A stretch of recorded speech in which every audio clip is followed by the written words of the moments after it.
Greetings, scholars. It's week 4, and this is your Monday video for today. We're going to begin with history, and then we'll move into language arts. So now you've finished up your prezzies on some more modern historical events that have probably impacted you in one way or the other. I talked about the Mars rovers, talked about 9/11, as well as the Indian Ocean tsunami. Now we're going to move way back in time and work our way forward. We're going to start with ancient civilizations. Some of those we discussed during camp, others we didn't get to, but we're going to make a cootie catcher for you to use with what you learn over the next couple of weeks as we learn about ancient civilizations. Okay, so to start, I need you to go get a piece of paper, just a typing paper, just out of your printer, whatever, and then a pair of scissors. And I'm just going to do just show a video tutorial that goes through the steps of making the cootie catcher, and then we'll also just walk through it step by step if the video is moving too quickly. Okay, so I'm going to start that. You can pause the video to go get your paper and your scissors, and then let's make this cootie catcher or fortune teller or whatever you call it together. Okay.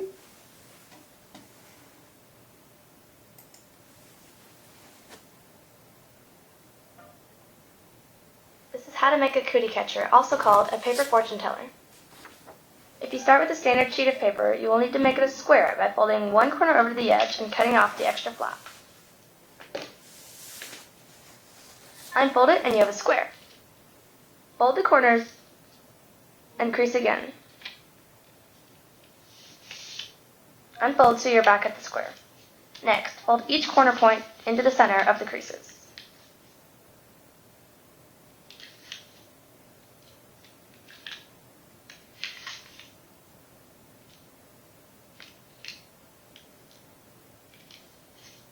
Now flip it over and fold all 4 corner points into the center again.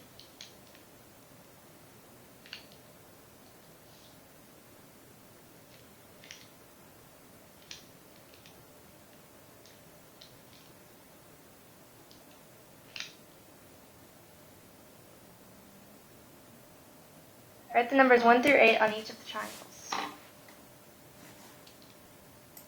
I'm going to stop right there, students, because we're not going to be labeling it the same way that she does, because we're going to be using ancient civilizations to label ours. So let's walk through that just step by step. So I have just another simple tutorial that I will share, but I'm going to stay. Uh-oh, what's happened? Looks like I'm still going on this one. Hang on just a second. Okay. So if you want to follow along with me, we're going to do it the way they do, these step-by-step instructions, okay? So prepare your paper. To make a cootie catcher, you must use a piece of paper that is in the shape of a square. So if we've got a rectangular piece of paper, we're going to fold one corner down and then cut off that edge piece. Okay. All right, next, okay, we're going to, with your paper now in the shape of a square, fold it in half so that the edges line up and you're left with a rectangular shape. Crease the edge so that the fold is defined and secure, and then unfold it back into the shape of a square. I don't know that she had us do those. Now fold your paper widthwise.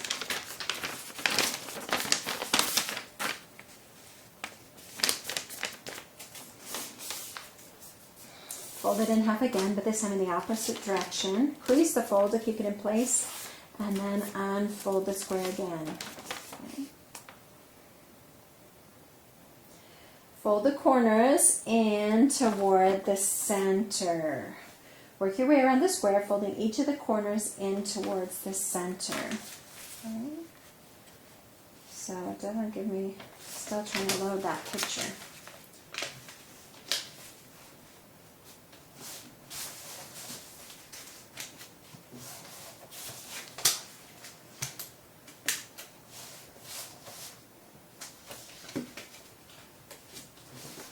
Okay, so that wasn't very clear or very nice of my illustration not to load, but we can see, okay, how I just folded each of those corners into the center.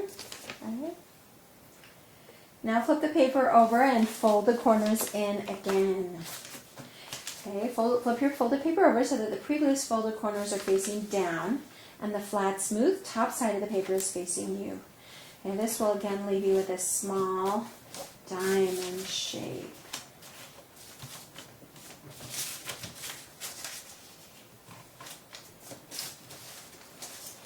Smaller square or diamond. Okay. Everybody got that step done? Okay. Fold the paper in half again in each direction.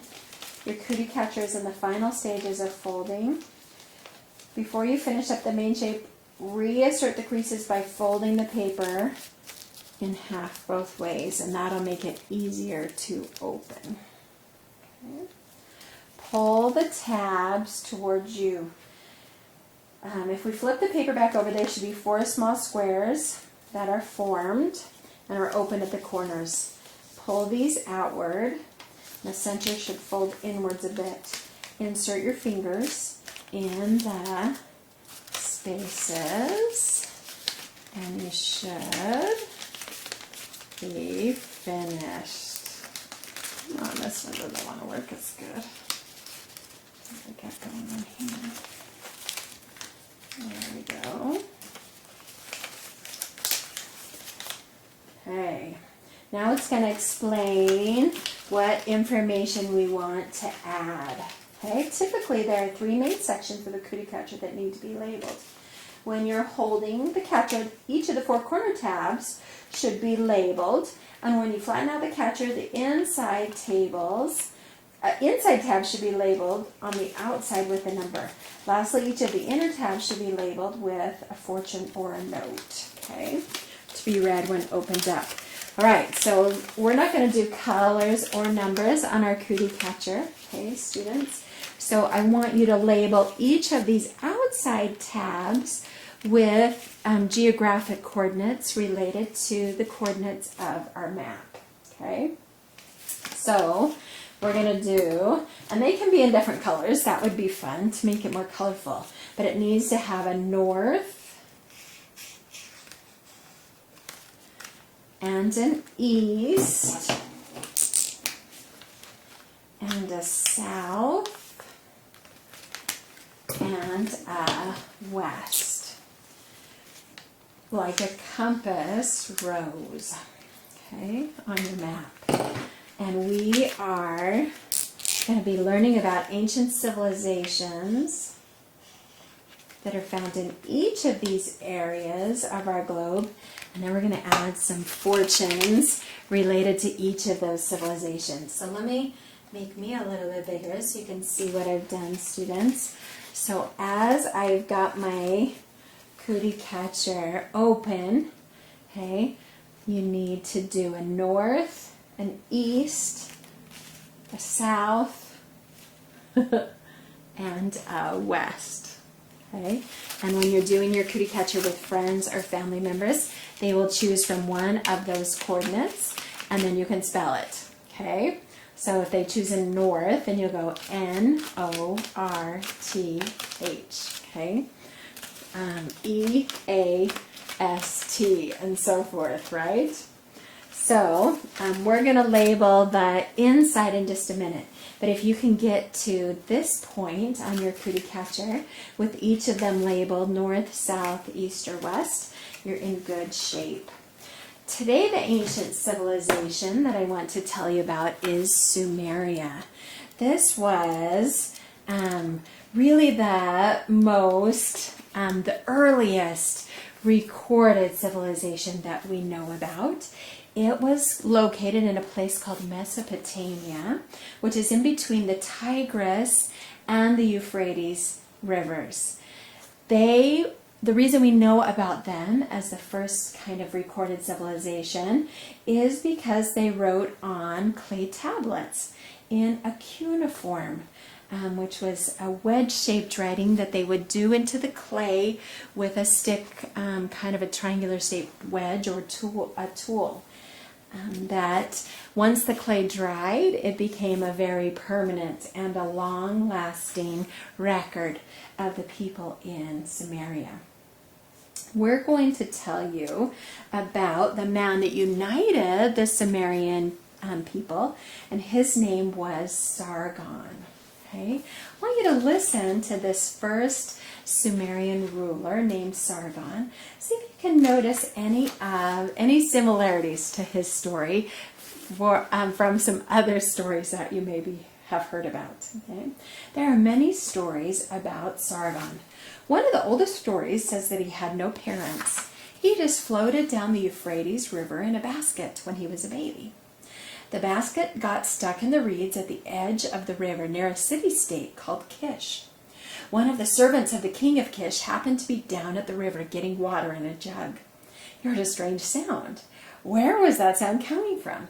The servant saw a basket. He bent down to look inside and saw a crying baby, the baby Sargon. The servant took the basket back to the palace of the king of Kish, and the king gave him permission to keep the baby and raise it.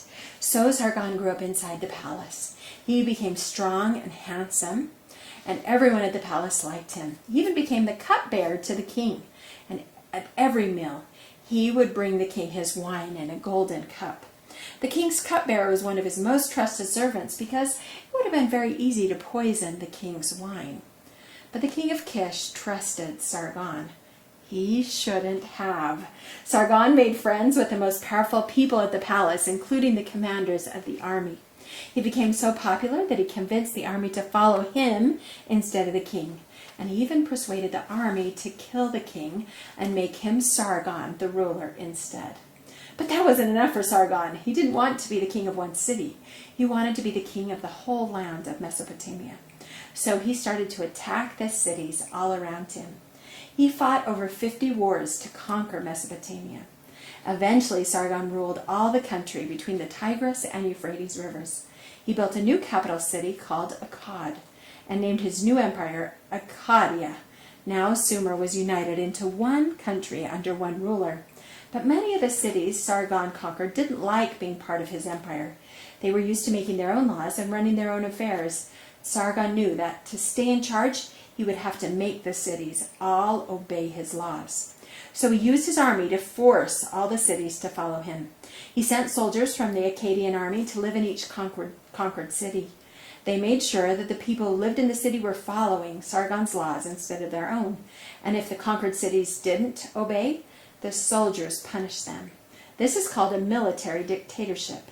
Military means having to do with the army. And a dictatorship is when people have to obey the government without asking any questions. So in a military dictatorship, the army is in charge.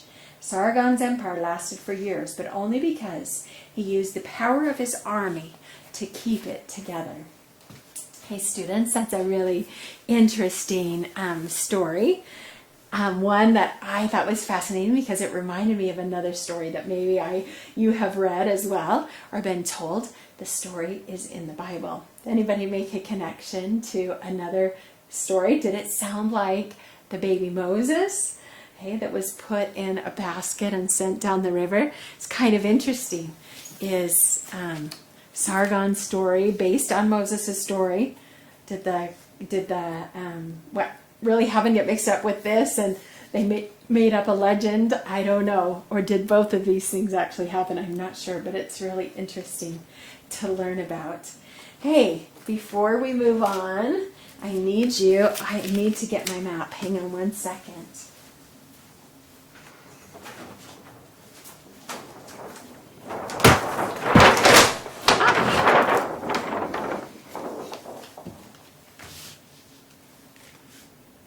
Hey, I want to show you where this area is located. So the Tigris and the Euphrates rivers are right here. Okay, so they're kind of in modern day Iraq and Turkey and Iran. Okay, and so we're going to call this civilization one of the civilizations that we're going to learn about in the north. And it said Sargon ruled this whole area between these two rivers. Okay. So I need you to get your north section of your piece of paper, and under north, so lay back down the north fold. Okay.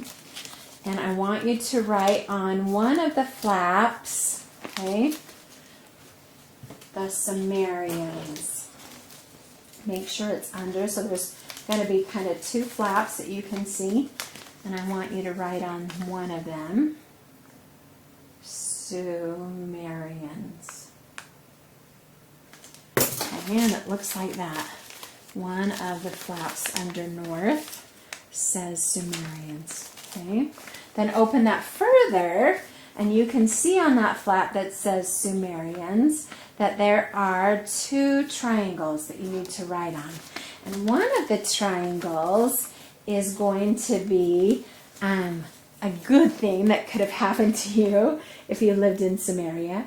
And the other triangle needs to be a bad thing that could have happened to you if you lived in Samaria. Okay?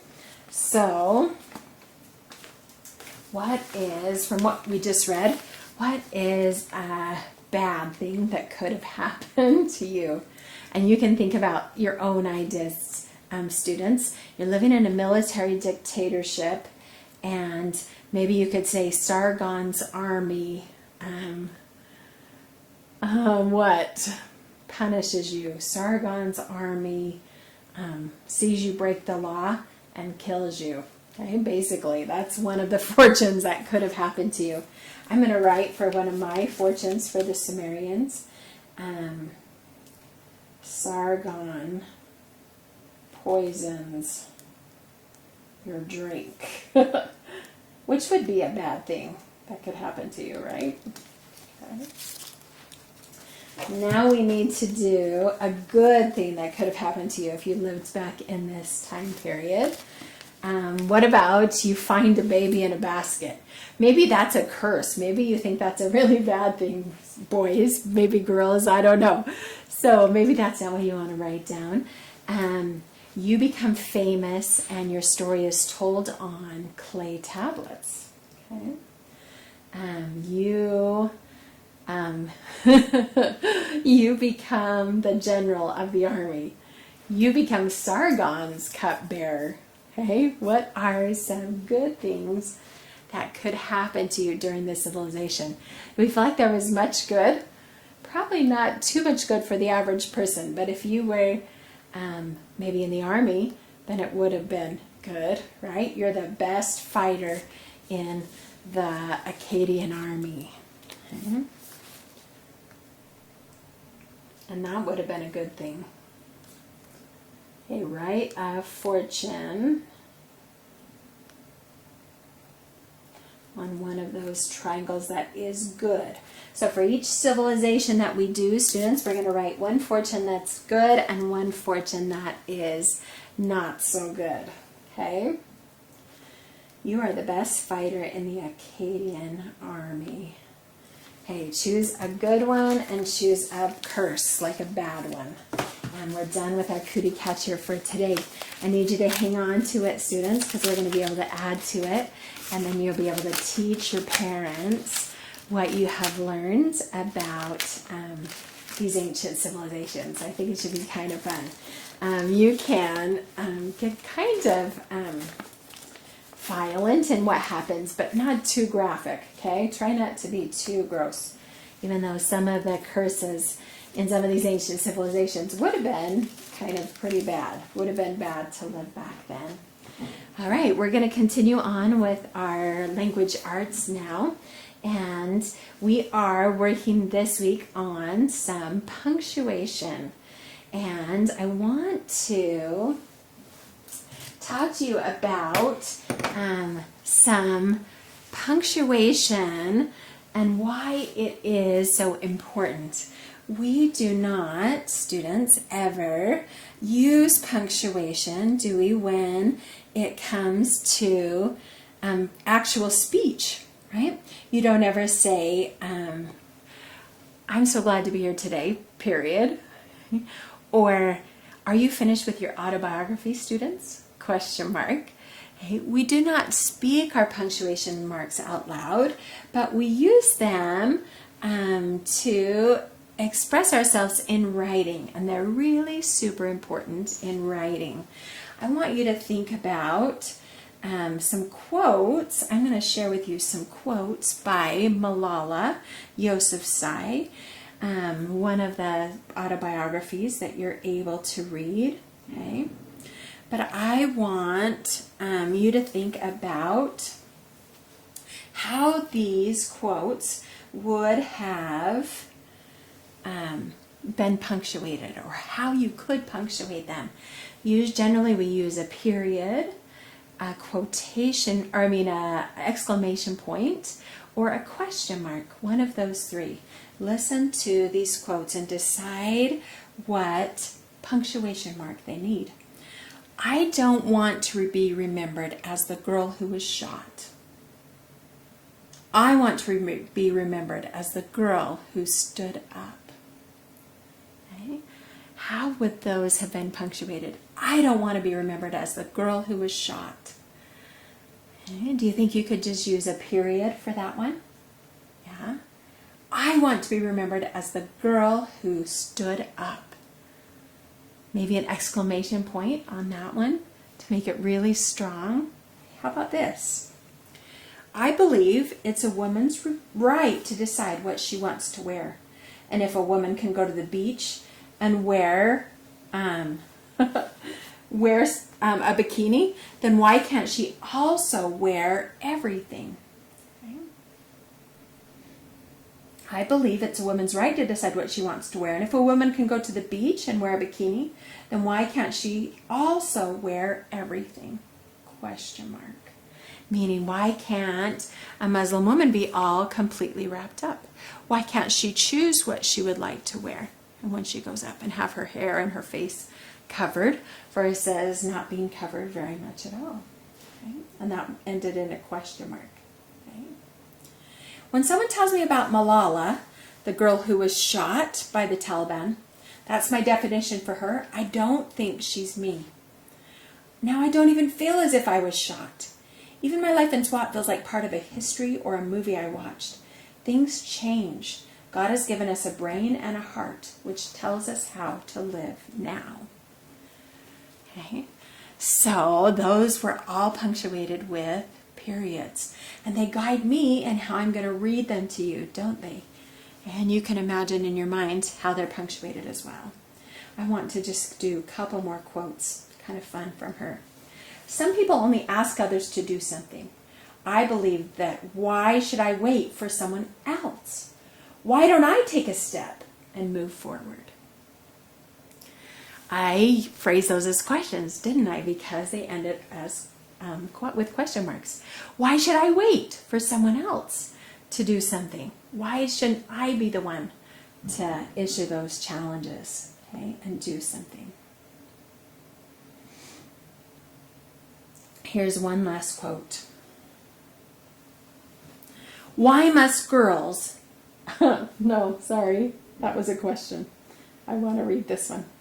We must tell girls their voices are important. Exclamation mark. Okay. Now I'm going to give you some quotes by Louis Zamperini, who's our other biography that we're reading, some of you this time. And you decide what what punctuation mark he uses in these quotes. Okay.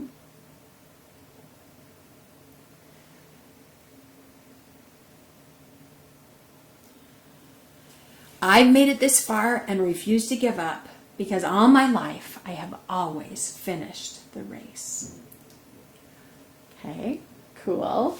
Just a period. Okay. Yet a part of you still believes you can fight and survive no matter what your mind knows. When there's still life, there is still hope. And what happens is up to God. So most of those ended with a period, but can you tell my middle sentence ended with an exclamation point, students? Where there's still life, there's still hope. Okay. Another one. One moment of pain is worth a lifetime of glory. People tell me, you're such an optimist. Am I an optimist? Question mark. An optimist says the glass is half full. A pessimist says the glass is half empty. A survivalist is practical. He says, call it what you want, just fill the glass. I believe in filling the glass. I like that quote, students. Louis Zamperini is inspiring to me.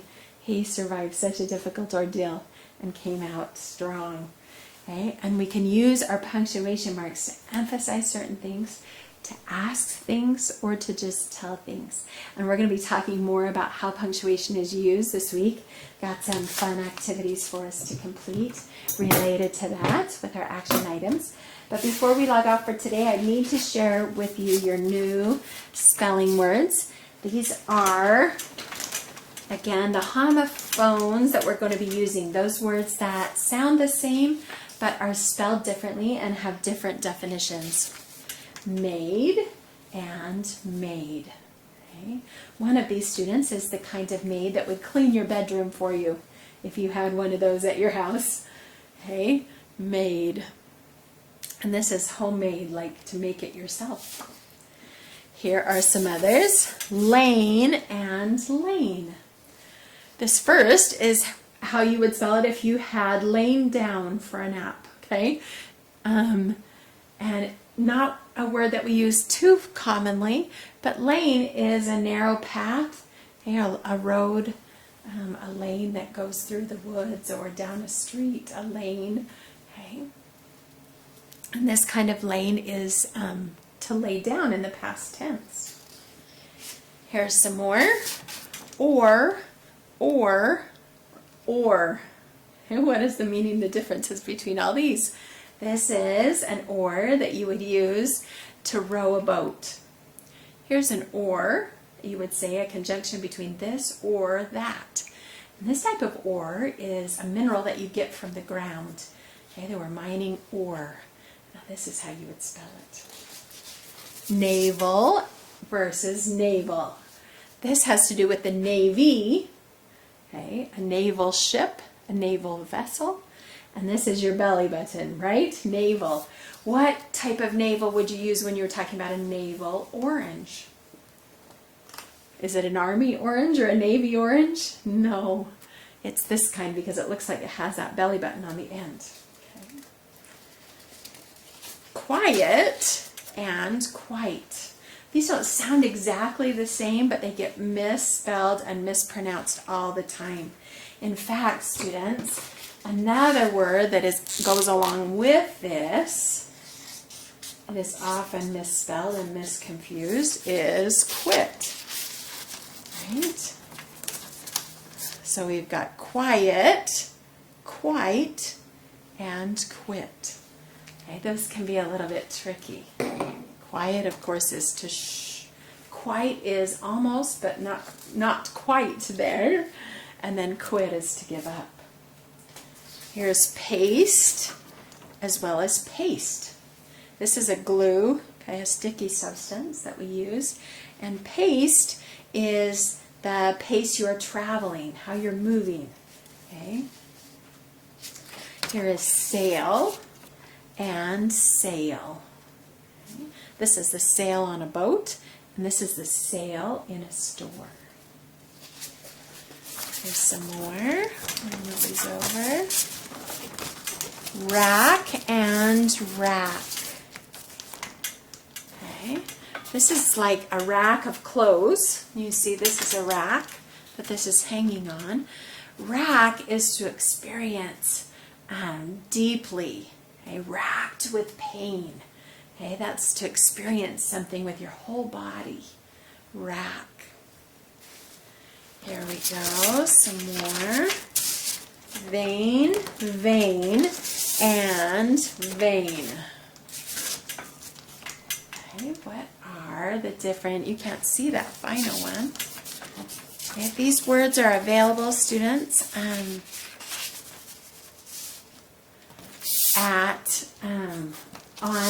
the little assignments for the week 4 spelling words, so you can copy them down. Where are we? Vain.